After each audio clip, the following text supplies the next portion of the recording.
여러분 2016년에 노벨 문학상을 받은 사람은 문학가가 아니라 대중 가수였습니다. 밥 딜런이라는 미국 대중 가수인데 여러분 혹시 들어보셨나요? 우리가 너무 거룩해서 세상 가요는 잘 안 듣죠.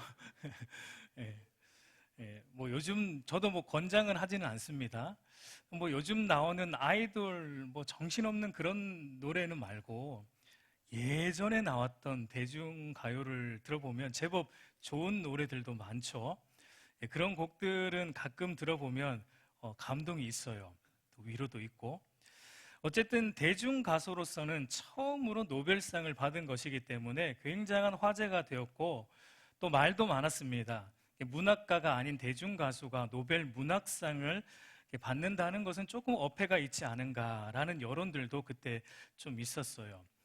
그런데 그가 작사했던 수많은 곡들을 보면은 문학적인 면에서 어느 문학 작품보다 못지않은 그 작품성과 깊이가 인정되었기 때문에 결국은 그 밥 딜런에게 노벨 문학상이 주어졌다고 합니다.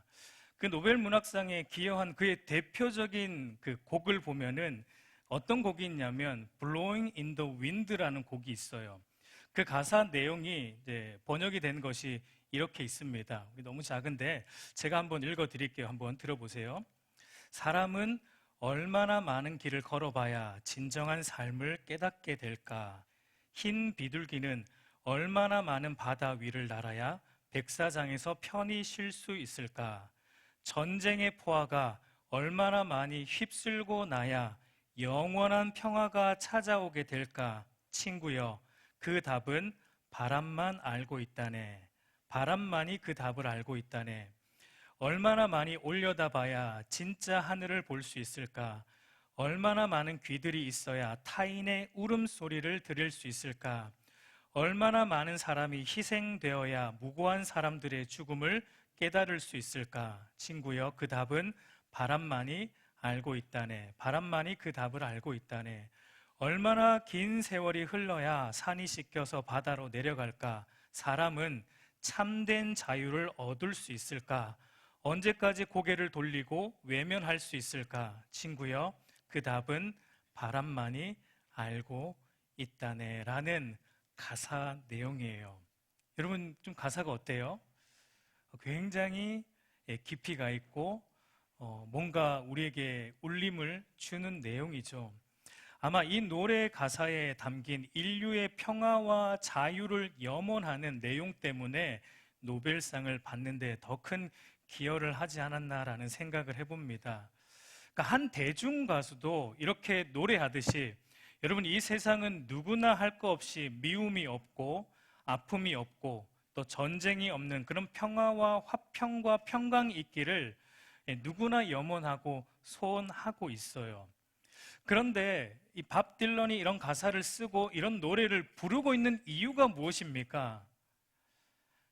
그 이유는 사실은 이 세상에는 그런 완전한 의미에서의 평화와 자유와 화평은 없기 때문입니다. 여러분, 그래서 우리는 질문을 던져봐야 돼요. 그러면 왜 이 땅에는 이런 완전한 의미에서의 이런 화평과 평화가 없는 것일까?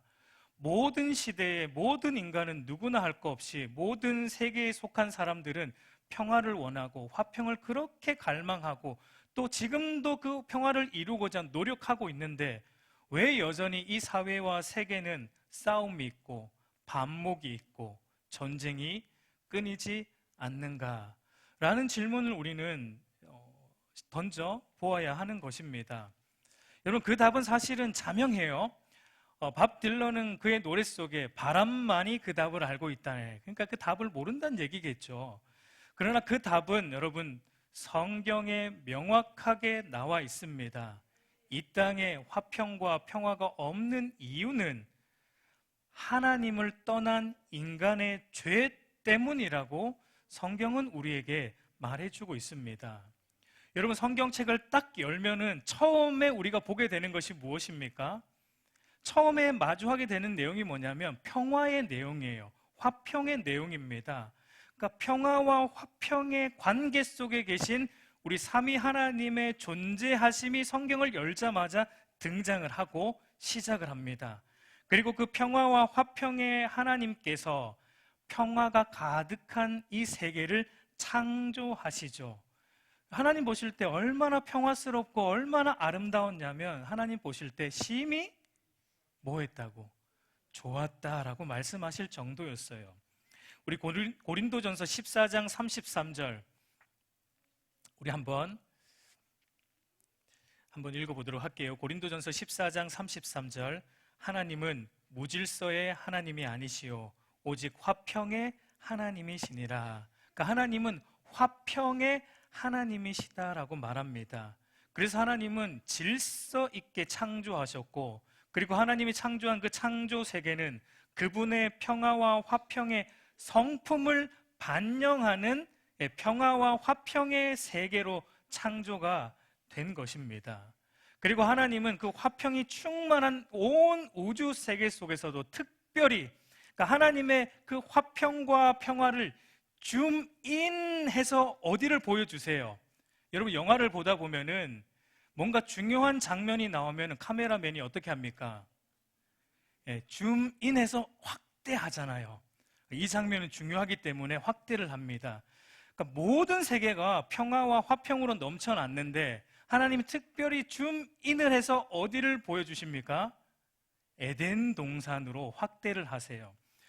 에덴 동산에 하나님과 사람과 모든 자연 만물은 화평과 평화의 관계 속에 있었다라는 것을 우리에게 보여줍니다. 하나님과 아담이 아무런 거리낌 없이 교제를 했고, 또 아담은 하와에게 뭐라고 말했죠? 내 뼈 중에 뼈요 살 중에 살이다라고 여기면서 서로를 한 몸으로 여기면서 사랑했고, 아담은 모든 동물들의 이름을 지어주면서, 그러니까 모든 자연 만물과 화평한 관계 속에 참된 자유, 참된 평화, 참된 기쁨을 누렸다라는 것을 줌인해서 보여주고 있었습니다. 그래서 여러분, 에덴 동산의 그 이름에 맞게, 기쁨의 동산이라는 그 이름에 맞게 모든 만물은 하나님과 화평한 관계 속에서 기쁨을 충만히 누리고 있었다라는 것을 우리는 성경을 열자마자 보게 되는 거예요. 그런데 여러분, 이 화평과 평화를 싫어했던 한 존재가 있었습니다. 그게 누구입니까? 사탄이죠, 사탄.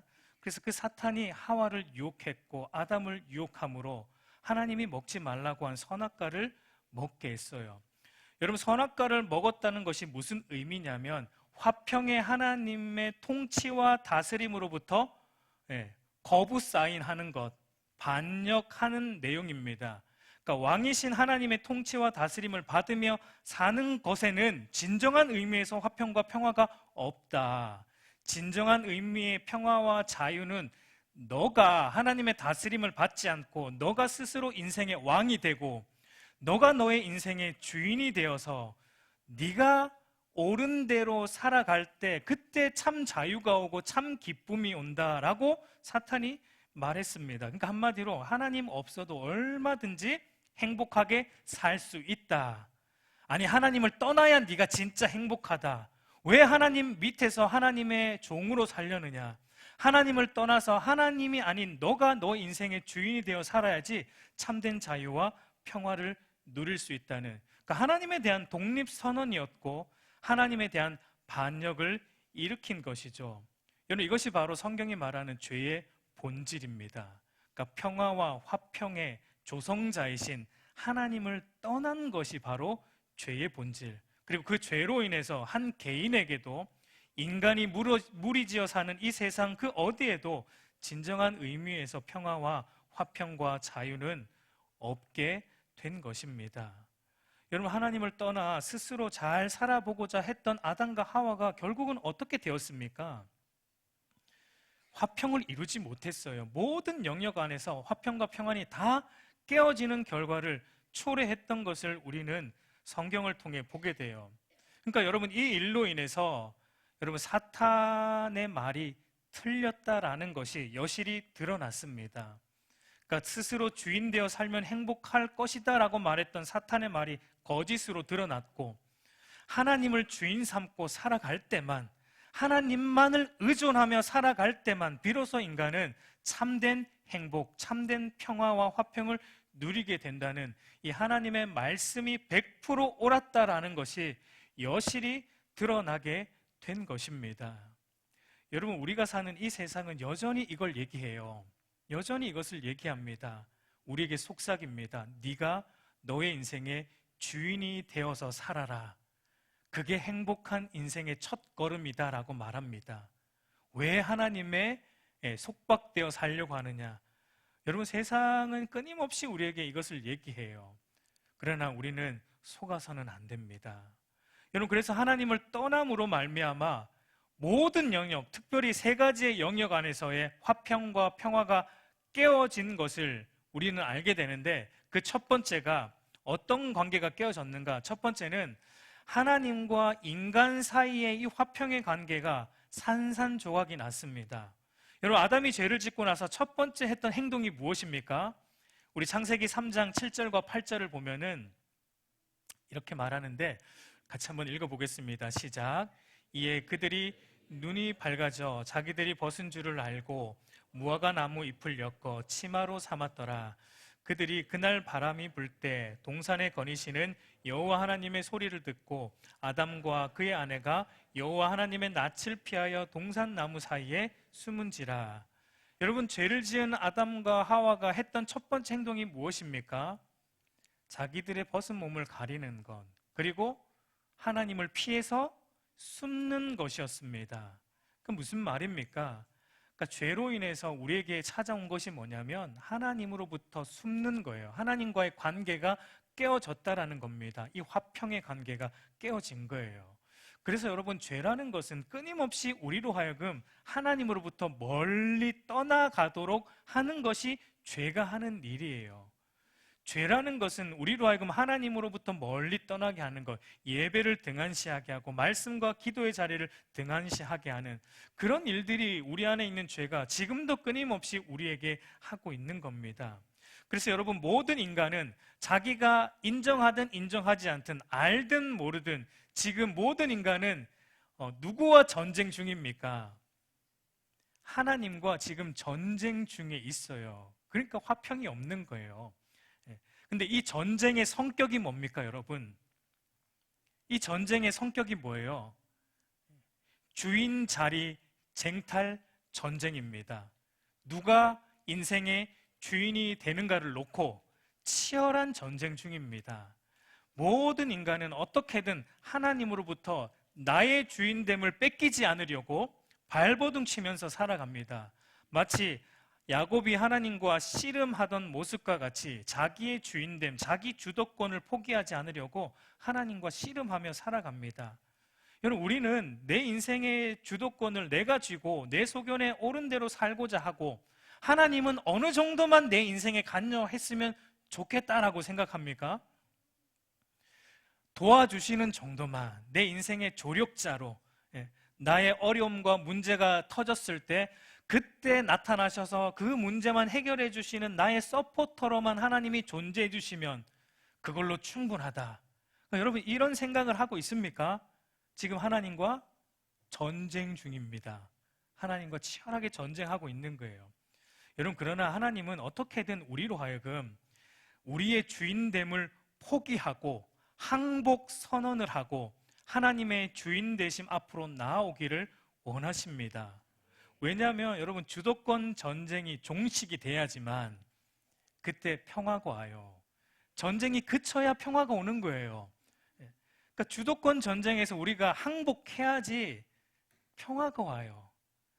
여러분, 전쟁해봤자 결국 누가 이깁니까? 우리는 못 이깁니다. 계속 버팅기고 있으면 그래서 힘든 겁니다, 우리 삶이. 근데 빨리 항복 선언을 하면 할수록 우리 안에 그 화평의 하나님이 왕이 될 때 여러분, 우리 안에 참된 평화, 안식, 기쁨이 물밀듯 찾아오게 되는 거예요. 여러분, 하나님이 우리의 왕으로 좌정하시고자 하는 그 이유가, 세상 사람들은 하나님의 왕이라 그러면 우리를 군림하고 우리를 부려먹으려고, 여러분, 절대 그렇지 않습니다. 절대 그런 게 아니에요. 예레미야 29장 11절, 여호와의 말씀이니라. 너희를 향한 나의 생각을 내가 아나니 평안이요 재앙이 아니니라. 너희에게 미래와 희망을 주는 것이니라 라고 말합니다. 그러니까 하나님께서 우리를 향한 생각이 뭐냐면 평안이라는 겁니다. 평안. 그러니까 하나님이 우리 안에 왕으로 오시고자 하는 그 이유가 뭐냐? 우리를 군림하고자 하는 게 아니에요. 우리 안에 평안을 주고자, 행복을 주고자, 기쁨을 주고자 합니다라는 것을 말하고 있습니다. 여러분, 물론 이제 하나님께서 우리에게 주시고자 하는 이 화평, 평안, 이것은 세상이 말하는 화평의 개념과는 조금 달라요. 우리가 다시 한번 살펴보고 있는 팔복을 말씀드리면, 여러분, 팔복에 나오는 이 성품들은 인간이 가지고 나는 타고나는 생리적인 성품이나 사람의 성향이 아니라는 것을 우리는 다시 한번 생각해야 됩니다. 팔복의 성품들은 예수 그리스도의 십자가 복음을 마음으로 믿어 예수님만을 유일한 구주 되심을 믿는 신자들에게, 거듭난 신자들에게 하나님이 주시는 성령의 성품이라는 것을 우리는 계속해서 지금 보고 있습니다. 여러분, 세상 사람들이 흔히 말하는 이 화평의 의미는 어떤 의미입니까? 단순히 옆에 있는 사람들과 싸우지 않고 좋은 관계를 유지하는 것, 그러니까 평화스러운 관계를 유지하며 살아가는 게 화평하는 의미로 생각을 해요. 그래서 여러분, 그런 사람을 평화스러운 사람, 평화주의자, 우리가 잘 아는 간디 같은 사람, 그분을 가리켜 평화주의자라고 부르지 않습니까? 간디 같은 분은 평화를 정말 사랑했어요. 비폭력을 외치면서 세상 모든 곳에 평화가 깃들기를 바랬고 또 몸소 그렇게 살아왔던 위인이죠. 그러나 우리 주님께서 말씀하시는 의미로서의 화평하게 하는 자는 아니었습니다.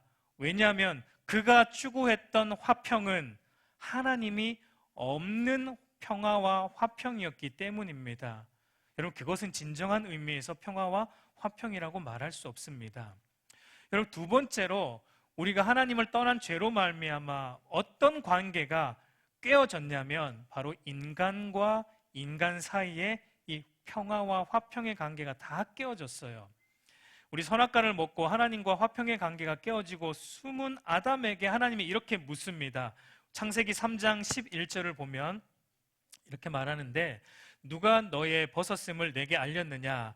내가 내게 먹지 말라 명한 그 나무의 열매를 내가 먹었느냐? 여러분, 그때 이제 아담이 이렇게 대답을 하죠. 3장 12절을 보면 아담이 이르시되 하나님이 주셔서 나와 함께 있게 하신 여자, 그가 그 나무의 열매를 내게 주므로 내가 먹었나이다. 여러분, 이게 무슨 말입니까? 그러니까 아담이 나는 아무 잘못 없고 저 여자 때문에, 하나님이 주신 저 여자 때문에 내가 먹었습니다. 그러니까 여러분, 죄를 짓기 전에 아담이 하와를 보면 뭐라고 말했습니까? 내 뼈 중에 뼈요, 살 중에 살이라는 최고의 사랑 고백. 우리는 한 몸이니 당신이 죽으면 나도 죽는 거고, 이런 최고의 사랑 고백을 했는데 죄를 짓고 나니까 아담이 뭐라고 말합니까? 나 저 여자 모르겠는데요, 이런 거예요. 누구지? 모든 잘못은 당신에게, 나에게는 없습니다. 책임 전가. 여러분, 하와는 또 어떻게 합니까? 뱀이, 그러니까 책임 전가. 그러니까 하나같이 나는 아무 잘못 없어요. 나는 아무 잘못 없고 모든 잘못은 다른 사람에게 있다는, 그러니까 서로 아끼고 사랑했던 그 처음의 모습, 이 화평의 관계가 다 깨어지고 이제는 서로에 대한 미움과 증오와 의심이 싹트기 시작한 것입니다. 우리 사랑하는 성도 여러분, 저와 여러분이 결혼하고 살아보니까 여러분, 그것을 더 뼈저리게 느끼죠. 우리 신혼부부가 있어서 좀 조심스럽지만, 결혼하고 살아보니까 어떻습니까? 여러분, 세상에 수십억 인구 중에 한 명 골라 결혼했습니다. 이 사람이면 내가 행복할 수 있겠구나. 이 사람하고 살면 내가 평생 전쟁을 하지 않겠구나. 평생 싸우지 않고 평화롭게 살 수 있겠구나. 그렇게 생각하고 결혼했는데 여러분, 어떻게 됐습니까? 아직도 전쟁 중이시죠? 눈이 번쩍 뜨였죠? 눈이 번쩍 뜨였죠?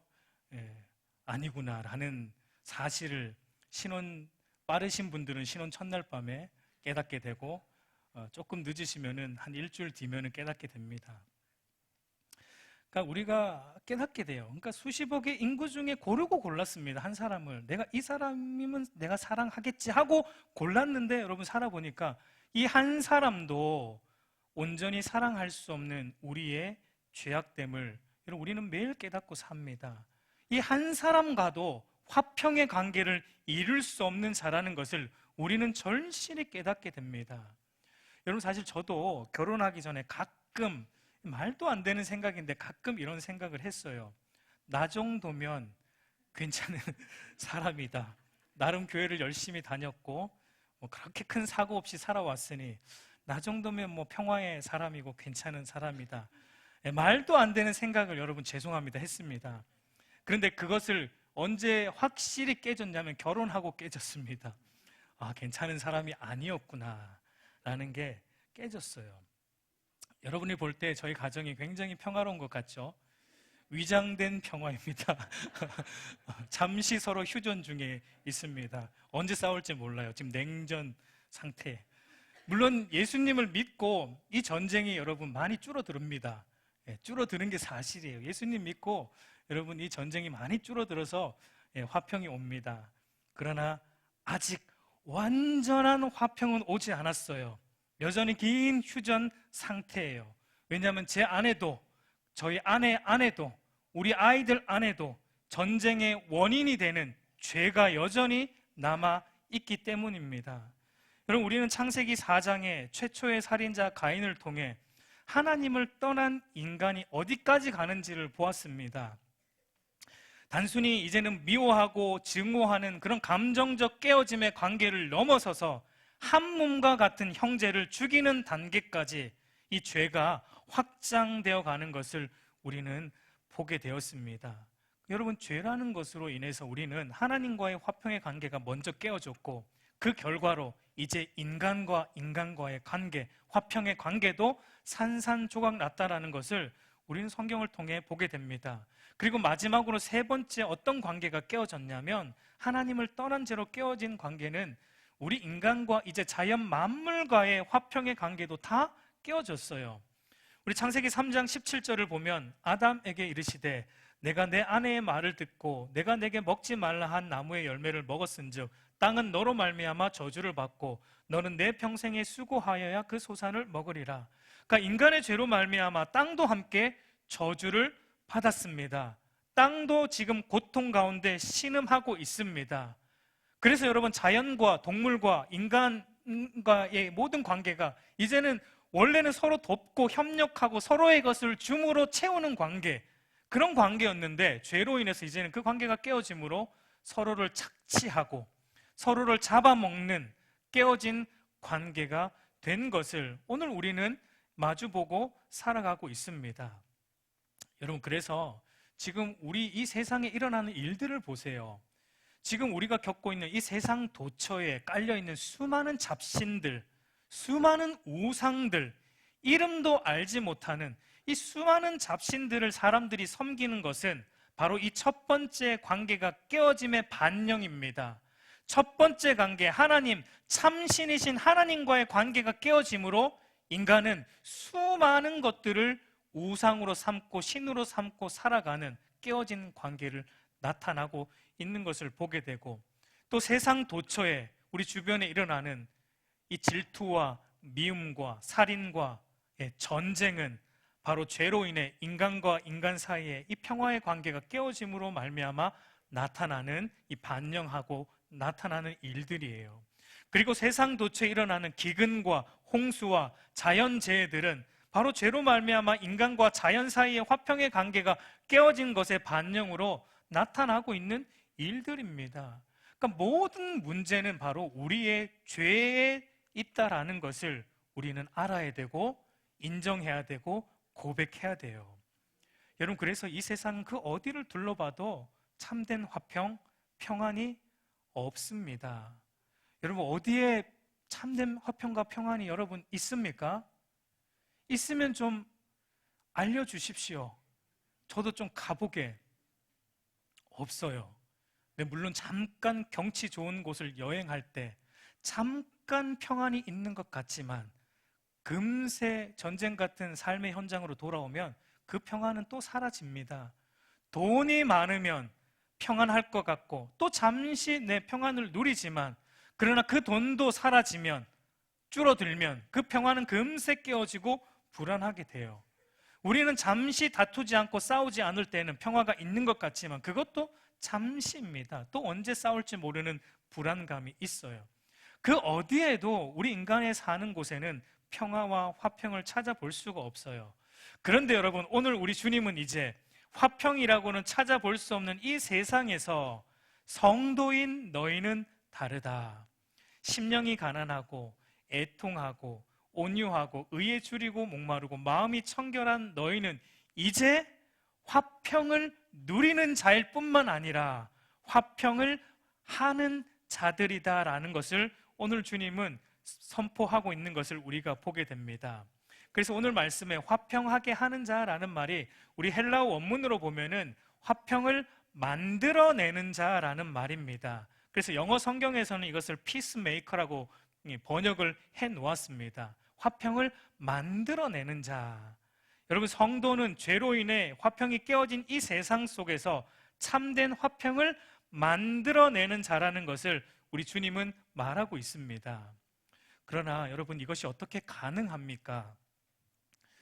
제가 계속 말하지만 죄가 있는 한 이 세상에는 참된 화평과 평화는 없어요.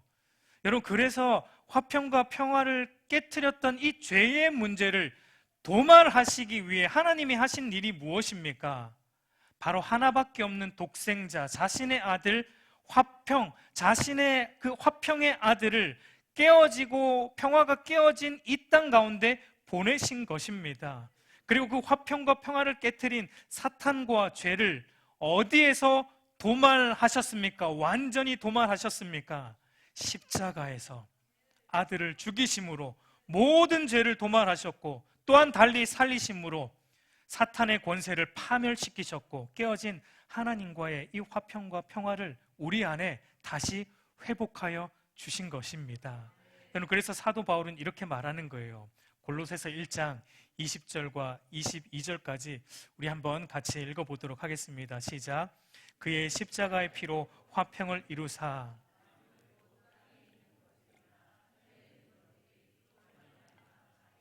화목하게 되기를 기뻐하심이라. 전에 악한 행실로 멀리 떠나 마음으로 원수가 되었던 너희를 이제는 그의 육체의 죽음으로 말미암아 화목하게 하사 너희를 거룩하고 흠없고 책망할 것이 없는 자로 그 앞에 세우고자 하셨으니. 무슨 말입니까? 예수님의 십자가 복음이, 예수님의 십자가 보혈이 하나님과의 깨어진 관계뿐만 아니라 인간과의 깨어진 관계, 그리고 자연 만물과의 깨어진 관계, 모든 관계를 예수님의 십자가 복음이 다 회복하셨다라는 것을 말하고 있습니다. 여러분, 그래서 십자가 모양을 보면은, 여러분 뒤에도 십자가가 있지만 한쪽으로는 수평이고 한쪽으로는 수직의 모양이에요. 여러분, 수직적으로는 하나님과 우리 인간 사이의 관계를 우리 주님께서 화목해 하셨습니다. 수평적으로는 사람과 사람 사이, 사람과 자연 만물 사이의 화평의 관계를 우리 주님께서 회복시키셨다는 것입니다. 여러분, 그런데 예수님이 달리셨던 그 십자가 현장을 여러분 한번 생각해 보십시오. 사실 그곳에는 어떠한 화평과 평화도 없었어요. 아니, 사실 그곳에는 채찍질이 난무했던 폭력과 전쟁의 현장이었습니다. 여러분, 십자가 현장은 채찍질로 인해 피가 튀었던 비참한 전쟁의 현장이었어요. 어떤 평화나 어떤 화평도 찾아볼 수 없는 참혹한 현장이었습니다. 그러나 놀랍게도 그 비참한 현장, 그 혼돈의 십자가는 바로 우리로 하여금 화평과 평화를 낳는 구원의 장소였다라는 것입니다. 여러분, 그 십자가에 달리신 분이 누구였기 때문입니까? 그분은 샬롬의 왕이시기 때문이에요. 화평의 왕이셨습니다. 우리 이사야 9장 6절 말씀, 우리 보면 이는 한 아기가 우리에게 낳고 한 아들을 우리에게 주신 바 되었는데 그의 어깨에는 정사가 메었고 그의 이름은 기묘자라 모사라 전능하신 하나님이라 영존하시는 아버지라 평강의 왕이라 할 것임이라. 샬롬의 왕이십니다. 예수님은 평강의 왕, 샬롬의 왕으로서 우리가 받아야 할 그 죄의 삭신 죽음과 죄의 형벌을 대신 십자가에서 감당하심으로 우리에게 샬롬, 평강, 화평을 가져다 주셨다라는 것입니다. 그래서 여러분 이사야 선지자는 또 이렇게 말하는 거예요. 이사야 53장 5절 말씀 우리 한번 같이 읽겠습니다. 시작. 그가 찔림은 우리의 허물 때문이요 그가 상함은 우리의 죄악 때문이라. 그가 징계를 받음으로 우리는 평화를 누리고 그가 채찍에 맞음으로 우리는 나음을 받았도다. 여러분 그래서 예수님이 십자가에 죽으실 때, 이 샬롬의 왕이 십자가에 죽으실 때 죄로 인해 아무나 들어갈 수 없었던 그 하나님의 임재로 충만했던 지성소를 막고 있던 휘장이 어떻게 됐습니까? 위에서 아래로 찢어졌어요. 이제는 그 누구나 예수님의 십자가의 죽으심을 믿는 믿음의 사람들은 누구나 하나님의 임재 앞으로 마음껏 나아갈 수 있게 되었다라는 것을 예수님께서 이루어내신 거예요. 샬롬의 왕께서 우리에게 샬롬을 가져다 주신 거예요. 여러분 그래서 여러분 성경은 사실은 평화로 시작해서 평화로 끝나는 책입니다. 평화의 나라로 시작해서 평화의 나라로 끝나요. 그러나 그 중간에 잠시 사탄과 그의 게임에 빠진 인간이 일으킨 반역이 있었지만 우리 예수님이 이 땅에 오셔서 그 반역을 제압하시고 다시 깨어진 평화를 우리에게 회복하심으로 평화를 우리에게 주시는 평화의 나라에 대한 이야기예요. 여러분 그래서 예수님께서 부활하시고 난 이후에 제자들에게 나타나셔서 처음 하신 말씀이 무엇입니까? 요한복음 20장 19절을 보면 이날 곧 안식 후 첫날 저녁 때에 제자들이 유대인들을 두려워하여 모인 곳에 문을 닫았더니 예수께서 오사 가운데 서서 이르시되 너희에게 평강이 있을지어다. 여러분 부활하신 주님이 제자들에게 그리고 오늘 우리에게 하시는 첫 말씀이 뭐냐면 너희에게 평강이 있을지어다. 너희에게 평강이 있을지어다. 우리가 예수 그리스도를 처음으로 믿고 우리가 거듭날 때 우리 안에 처음으로 오는 것이 이거예요. 평강이에요. 세상이 줄 수 없는 평강이 오는 거예요. 우리 사랑하는 성도 여러분, 평강의 왕이신 예수님께로 나아오십시오. 예수님만이 우리 안에 깨어질 대로 다 깨어지고 뒤틀릴 대로 다 뒤틀린 이 하나님과의 관계, 사람과의 관계, 만물과의 관계를 다시 화평하게 하시는 분이십니다. 여러분 다른 길은 없습니다. 뭐 심리학 3당 받는다고 이게 깨어진 게 회복되는 게 아니에요. 잠깐 반창고 붙이는 거예요. 그 근본적인 해결책은 화평의 왕이신 예수 그리스도께 나오는 것입니다. 그분께 나올 때 어떻게 나와야 됩니까? 주도권을 내려놓고 나와야 돼요.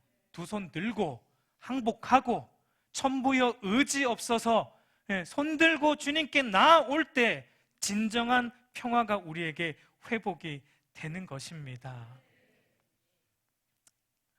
그래서 여러분 이 예수 그리스도를 진실로 믿고 거듭난 신자는 우리 안에 화평이 올 뿐만 아니라 이제 우리는 어떤 자로 살아가게 됩니까? 이제 화평을 우리가 있는 자리에서 만들어내는 자로 살아가는 거예요. 이 세상은 화평이 없다고 했죠. 그러나 신자가 가는 곳에 화평이 창조가 되는 거예요. 우리를 창조하신 하나님과 같이 우리도 화평이 없는 세상 속에 화평을 만들어내는 자로 살아가게 되는 것입니다. 여러분 오늘날 교회 안에 화평을 만들어야 되는데 화평을 깨는 자들이 더러 있습니다. 여러분 그렇게 되어서는 안 돼요. 절대 그렇게 되어서는 안 됩니다.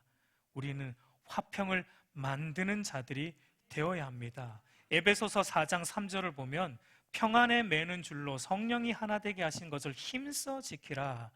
여러분, 교회 공동체, 교회는 어떤 공동체냐면 평안으로 묶여있는 공동체입니다. 샬롬의 줄로 묶여있는 공동체예요. 이 샬롬은 예수님의 십자가로 이루신 샬롬이에요. 그 말은 교회의 평안과 화평을 깨는 것은 뭘 깨는 것과 같은 거예요? 십자가를 깨는 것과 같은 것이다라는 것을 알아야 돼요. 여러분, 무서운 일입니다. 그렇기 때문에 주님이 이루신 이 화평을 우리는 힘써 지켜야 돼요. 여러분, 교회 안에서 여러분 우리의 혈기를 함부로 부려서는 안 됩니다. 주님의 말씀이 아닌 다른 것을 주장해서는 안 됩니다. 오로지 십자가로 이루신 이 화평을 이루어내신 우리 주님의 말씀만을 우리가 주장하고 그 말씀 앞에 순복하는 저와 여러분들이 되기를 간절히 소망합니다. 여러분, 그렇게 하나님과의 이 관계가 회복됨으로 화평을 만들어내고 힘써 지키는 자를 향해서 하나님은 이제 뭐라고 불러주신다고 말합니까? 하나님의 아들로 일컬음을 받게 된다. 하나님의 아들로 불러주신다라고 말씀하고 있습니다. 하나님의 아들로 불러주신답니다. 안 놀라시는데? 이게 엄청난 건데 지금? 여러분, 죄가 없는 천사들도 하나님으로부터 아들이라는 이 말을 듣지 못해요. 죄가 없는 천사들도 하나님으로부터 아들이라는 말을 듣지 못합니다. 여러분, 그런데 우리는 본질상 진노의 자녀인데, 진노의 아들들이었는데, 그러나 예수 그리스도로 말미암아 이제 진노의 아들이 아니라 화평의 아들로, 하나님의 아들로 우리를 불러주신다는 거예요. 여러분, 이게 어메이징 그레이스 아닙니까? 놀라운 거예요. 그러면 여러분, 조금 더 우리가 생각해 볼 것은, 그러면 하나님의 아들들이 만들어내는 이 화평, 도대체 이 화평은 어떤 화평인가? 여러분, 아들은 누구를 닮게 되어 있습니까? 아버지를 닮게 되어 있어요. 하나님의 아들이 되었다면 하나님의 아들인 우리가 만들어내는 화평도 누구의 화평이어야 돼요? 아버지 하나님이 원하시는 화평을 만들어내야 돼요.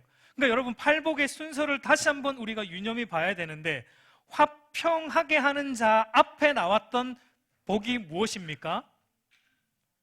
마음이 청결한 자 뒤에 화평하게 하는 자가 나옵니다. 여러분, 이게 무엇을 말합니까? 그러니까 하나님의 아들들이 만들어내는 화평은 어떤 화평이라는 거예요?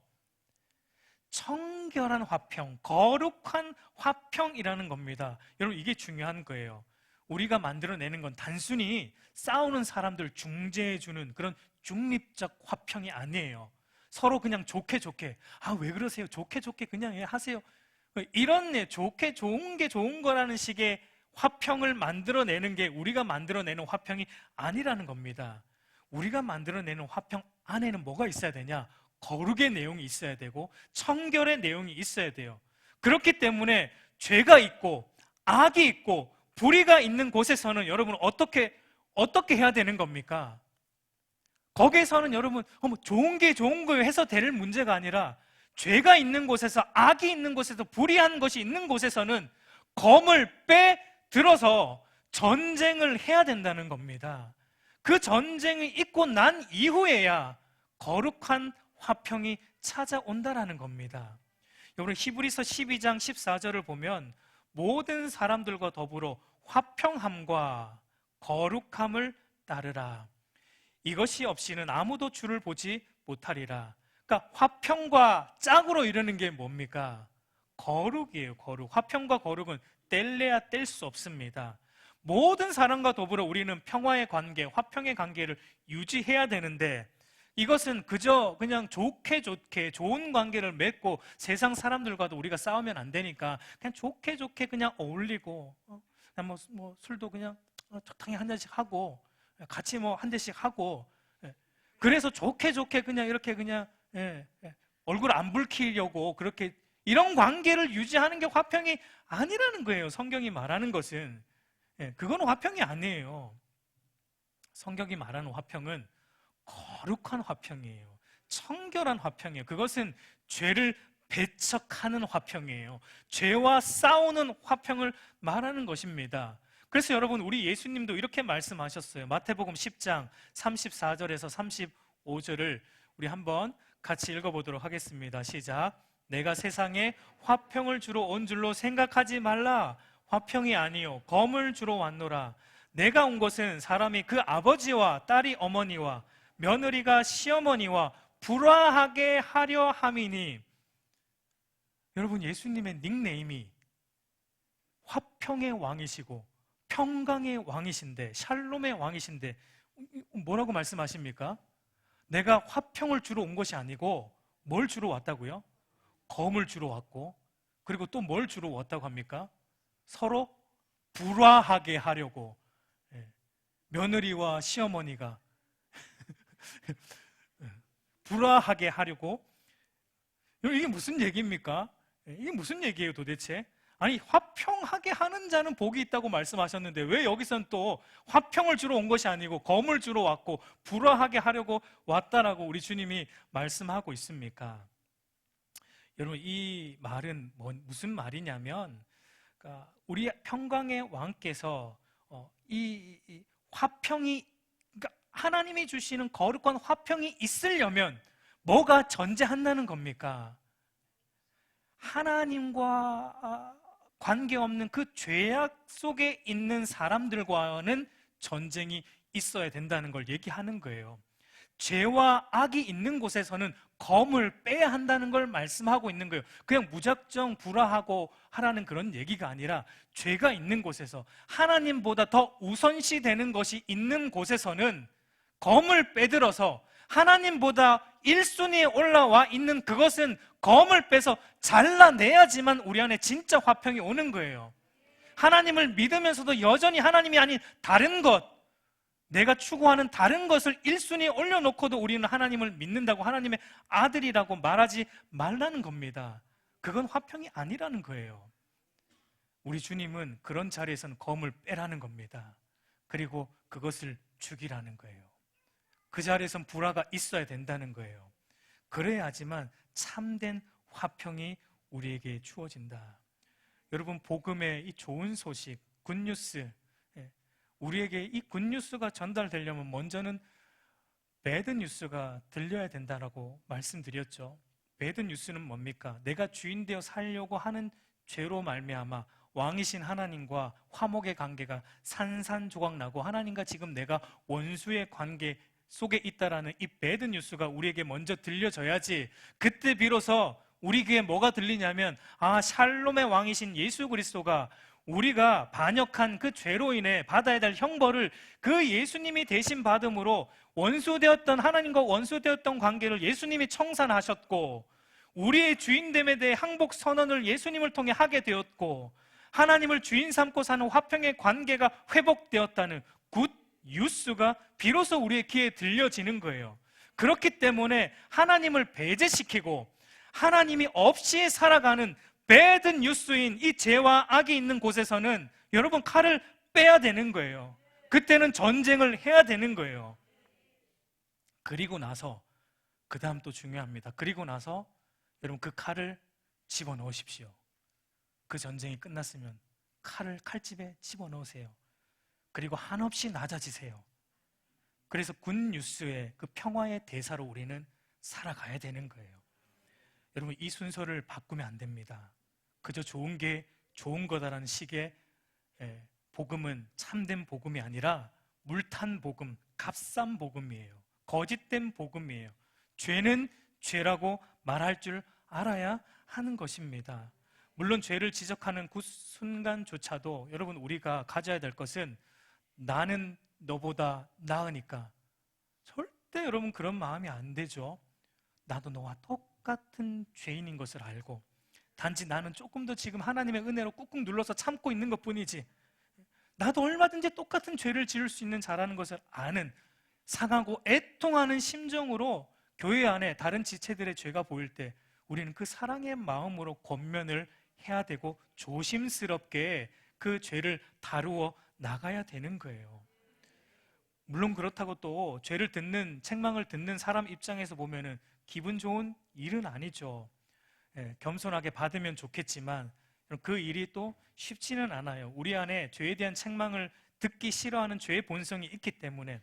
그럼에도 중요한 것은 여러분, 혹시나 누군가가 우리의 죄를 지적해 줄 때 여러분 달게 들으시기를 바랍니다. 여러분, 그게 복입니다.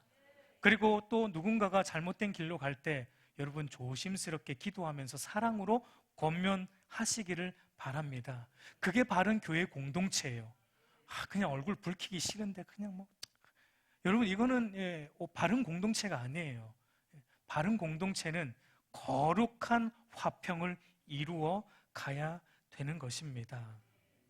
우리 사랑하는 성도 여러분, 우리는 죄로 인해서 하나님과 반목의 관계에 서서 하나님과 치열하게 전쟁하던, 하나님과 원수되었던, 하나님의 대적자들이었다는 사실을 여러분 기억하십시오. 그리고 우리 주님께서 하나님과 원수였던 우리를 당신의 십자가 죽음으로 화목하게 하셨고, 우리로 하여금 하나님의 자녀로 이제는 하나님과 화평하고 다른 사람들과도 화평하고 모든 자연 만물과도 화평의 관계로 살아가는 하나님의 아들로 삼으셨다라는 그 사실을 또 기억하시기를 바랍니다. 여러분, 앞에서도 말했지만 아들의 특징은 아버지를 닮는 것이라고 했죠. 아버지 하나님이 좋아하는 것 나도 좋아하게 되고, 아버지 하나님이 싫어하는 것 나도 싫어하게 되는 게 하나님의 아들들의 특징이에요. 여러분, 하나님의 아들 된 신자는 하나님이 싫어하는 죄를 나도 싫어하고 미워하게 돼요. 아버지 하나님이 좋아하는 거룩과 의의 삶을 나도 사랑하고 거룩과 의를 추구하며 살아가게 되는 거예요. 여러분, 아들됨의 또 특징은 아버지를 기뻐하는 것 있어요. 아버지를 즐거워하는 게 아들됨의 모습이에요. 여러분, 우리가 하나님의 아들로서 하나님을 어떻게 기뻐할 수 있습니까? 우리가 어떻게 하나님을 기뻐할 수 있어요, 여러분? 하나님 너무 기쁘다. 기뻐하는 겁니까? 이건 누구나 할 수 있어요. 예수 안 믿는 사람들도 하라 그러면 합니다. 이건 하나님을 기뻐하는 게 아니에요. 하나님을 기뻐하는 거는 여러분, 내가 하나님을 기뻐하는 이 예배를 귀하게 여기는 거예요. 이 예배를 내가 하나님 앞에 전심으로 드리는 거예요. 그게 하나님을 기뻐하는 하나님의 아들됨이에요. 말씀과 찬송과 기도를 통해서 하나님과 끊임없이 교제하는 것. 여러분, 우리 삶에 그런 삶이 있습니까? 내가 예배를 소중히 여기고 예배를 기뻐하고 예배를 즐거워하는 마음이 우리 안에 있습니까? 말씀과 찬송과 기도를 기뻐하고 즐거워하는 마음이 있습니까? 하나님과 원수되었던 관계를 회복하신 이 십자가 복음에 대해서 여러분 늘 감격함이 있습니까? 만약 이 모든 것에 우리가 예스가 안 되고 멈칫한다면 어쩌면 우리는 아직도 하나님과 대척점에 서 있는 거예요. 아직도 하나님과 지금 주인 쟁탈전 하고 있는 거예요.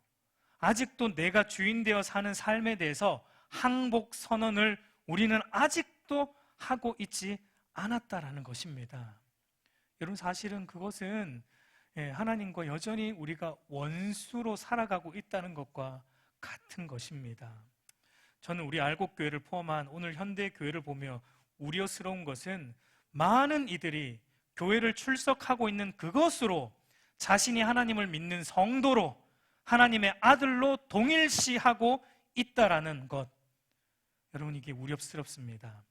그저 주일 예배 한 번 드린 것으로 만족하고 그 이후의 삶은 내가 하고 싶은 대로 살아가고 내 뜻대로 내 소견에 옳은 대로 하나님이 좋아하는 것 하지도 않으면서 내가 좋아하는 것들만 잔뜩 하면서 살아가면서도 여전히 교회 출석하고 있다는 그 한 가지 때문에 나는 성도고 하나님의 아들이다라고 말하고 있다면 여러분, 하나님의 아들이 아니에요. 죄송하지만 하나님의 아들이 아닙니다. 입술로는 주여 주여 할지라도 그의 삶이 하나님이 기뻐하는 방향으로 치우쳐 있지 않다면 여러분, 우리는 하나님의 아들이라고 말할 수 없습니다. 그것은 하나님과 원수 사이예요. 하나님의 원수로 살고 있는 거예요. 교회 다니는 하나님의 원수들이에요. 우리 사랑하는 성도 여러분, 이제 말씀을 맺겠습니다. 주님은 팔복을 통해 우리에게 복이 있도다 하시면서 참된 행복이 무엇인지 그 복의 비결을 우리에게 가르쳐 주십니다.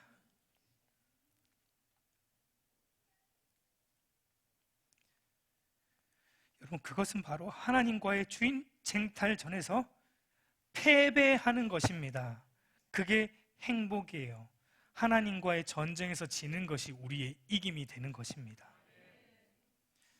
하나님과의 주인 쟁탈 전쟁에서 항복 선언하고 하나님을 나의 인생의 주인으로, 왕으로 모시고 나면 자동적으로 여러분, 우리 안에 평화, 화평, 자유가 임하는 것입니다.